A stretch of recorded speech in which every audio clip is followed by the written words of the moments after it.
Story চ্যানেলে সবাইকে স্বাগত। আশা করি সবাই খুব ভালো আছো। আজকে আমি বাচ্চাদের কিছু বেসিক লাইন সম্পর্কে আইডিয়া দেব।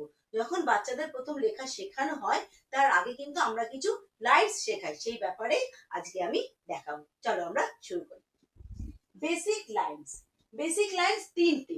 একটা হলো স্ট্যান্ডিং লাইন, একটা হলো স্লিপিং লাইন, একটা হলো স্ল্যান্টিং লাইন। স্ট্যান্ডিং লাইন মানে সোজা দাগ। Standing line, standing line, standing line. এটা হলো standing line, standing line, standing line, standing line. এটা হলো sleeping line, sleeping line, sleeping line, sleeping line, sleeping line, sleeping line, sleeping line, sleeping line.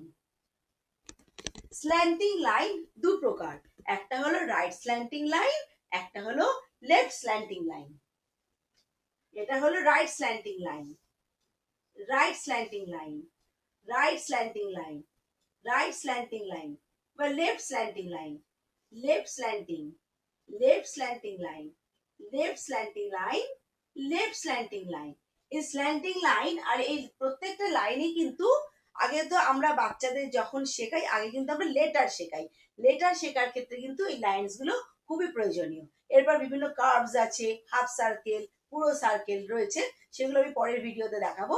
তো আজকে আমি এই যে একটা এ লিখে দেখাচ্ছি যে এই লাইনস গুলো কত প্রয়োজনীয়।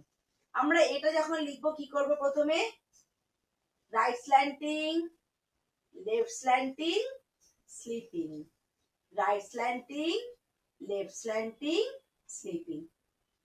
তা যেসব স্টুডেন্টসরা আগে লাইনস গুলো ভালো করে আয়ত্ত করবে তারা কিন্তু খুব সহজেই লেখাগুলো শিখে যাবে। আশা করি আমার ভিডিওটা ভালো লাগবে। নেক্সট ভিডিওর জন্য অবশ্যই অপেক্ষা করো। আজকে এই পর্যন্তই, টাটা।